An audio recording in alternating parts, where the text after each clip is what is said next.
Hello everyone. आपने छोटी कक्षाओं में concept of rational number repeatedly पढ़ रखा है। A number which can be represented in a form of p by q where the p and q belongs to the family of integers like 0 1 2 -1 -2 -3। यहां तक तो सब सही है। जैसे ही इस डेफिनेशन में एक extra information q not equals to 0 attach होता है, बच्चा अब सेकी फील करने लगता है। और आज के इस वीडियो में basically I am going to discuss why q is not equals to 0, why denominator is not equals to 0. Let me take few number of examples. 10 divided by f2 fundamental meaning क्या हुआ? एक 10 metre की rod थी, उस rod में से आप 2-2 metre के कितने रॉड्स निकाल सकते हैं? 10 divide by f2 and that is suppose to be of 5। Mathematically देखें, डिनोमिनेटर को आप किस नंबर से मल्टीप्लाई करें कि न्यूमरेटर आए? तो 2 को आप 5 से मल्टीप्लाई करेंगे 10 आएगा। सेम गोस 6 डिवाइडेड बाई 2, 2 को आप किससे मल्टीप्लाई करेंगे कि 6 आएगा, तो obviously it is going to be of 3। अब अगला क्वेश्चन लिया मैंने 0 डिवाइड बाई 2, 2 को आप किस नंबर से मल्टीप्लाई करेंगे तो रिजल्ट 0 आएगा। तो कई बार बच्चा ये बोलता है कि सर ये भी अनडिफाइंड है, कुछ बच्चा बोलेंगे इन्फिनिटी, कुछ नहीं, 2 को आप किस वैल्यू से मल्टीप्लाई करेंगे रिजल्ट 0 आएगा, obviously the value is going to be 0। तो मैं ये बोलूं कि न्यूमरेटर में 0 होने से आपको कोई प्रॉब्लम नहीं है, प्रॉब्लम है डिनोमिनेटर में 0 होने से। So I would conclude one important thing, 0 divided by any finite value will always lead 0। अब इसको उल्टा करते हैं, let's take 2 divided by 0। What is it actually mean of it? आपके पास एक 2 मीटर का डंडा है और उसमें से आप इनफाइनाइटली बहुत पतले पतले चिप्स निकालना चाह रहे हैं, तो कितने चिप्स निकलेंगे? जैसे मैंने क्या किया था, 10 डिवाइडेड बाई 2 को 5 निकाला था, 2 मीटर के चिप्स थे, लेकिन यहां इनफाइनाइटली बहुत पतले पतले चिप्स हैं 2 मीटर के डंडे से। May I know how much?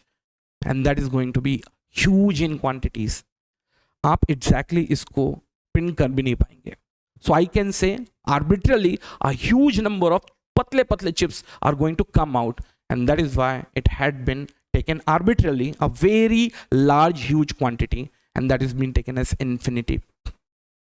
But keep in mind, infinity is not exactly quantifiable. ये exactly quantifiable नहीं है, आप खाली ये बोल रहे हैं it is going to be massive in nature, and that is why generally हम q को 0 के साथ डील नहीं करते।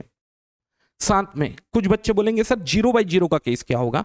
11th और 12th में पढ़ते हैं, 0 by 0 का केस होता है इंडिटरमिनेट, ना तो इसकी वैल्यू 1 होती है ना ही इसकी वैल्यू 0 होती है। It is one of indeterminate case. 7 अलग अलग इनडिटरमिनेट केसेस होते हैं, उसमें से एक केस ये भी है। कुल मिला के आपके पंगे कब से स्टार्ट होते हैं? जैसे डिनोमिनेटर में 0 आया। अगर डिनोमिनेटर में 0 आया तो या तो ह्यूज क्वांटिटी बना के जाएगा, और अगर न्यूमरेटर में भी 0 आया तो इनडिटरमिनेट केस बना के जाएगा। इनडिटरमिनेट केस के बारे में अगर मेरे से पढ़ना चाहते हैं तो आप कमेंट जरूर करिएगा। Indeterminate case is completely different of topic. तो मैं कुछ एग्जाम्पल्स लेके दिखा रहा हूं आप लोगों को, आप लोग मेरे साथ बने रहेंगे। देखते हैं, जैसे मैंने एक पहला क्वेश्चन लिया, 10 को मैंने डिवाइड किया 2 से, देखो रिजल्ट कितना आया? 5। सिमिलरली 0 को मैंने डिवाइड किया एक फाइनाइट क्वांटिटी से, लेट्स टेक 7, रिजल्ट कितना आया? फिर से 0 आया।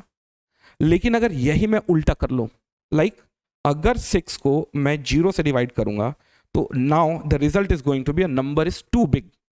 अब ये 2 स्मॉल क्यों आ रहा है? क्योंकि ये वैल्यू प्लस इन्फिनिटी की जगह में माइनस इन्फिनिटी भी जा सकती है। वही मैं बोल रहा हूं 9 10 पे आप सब चीज नहीं पढ़ सकते, और माइनस इन्फिनिटी का मतलब huge negative value and which can also be taken as too small. और अगर मैं 0 by 0 का केस लेता हूं तो इनमें से कोई सा भी ये केस नहीं है, और ये होता है इनडिटरमिनेट केस। ये बात अलग है कि व्हाट्सएप यूनिवर्सिटी में एक क्वेश्चन घूम रहा है 0 by 0, बच्चा ले रहा है उसको 20 - 20 that is 0 divided by 10 - 10 that is 0। Numerator से 2 कॉमन निकाल रहा है, 10 - 10 10 - 10 डिवाइड करके 2 ला रहा है। मेरे भाई अगर ऐसा है तो एक काम और भी करता हूं, इसको 40 - 40 डिवाइडेड बाई 10 - 10 लिखता हूं, 4 यहां से कॉमन निकालता हूं, अब यहां 4 भी आएगा। एनीवेज इसके लिए डीप क्रिटिकल थिंकिंग की नीड है, प्रोबेबली 9 10th पे ये बिल्कुल इंपॉर्टेंट नहीं है। अगर आप बोलेंगे तो कमेंट जरूर करेंगे, definitely I will make video for that as well. So clearly, whenever you have q is equals to 0, either you lead to a very large value plus infinity, very small value minus infinity, or you reach to an indeterminate case.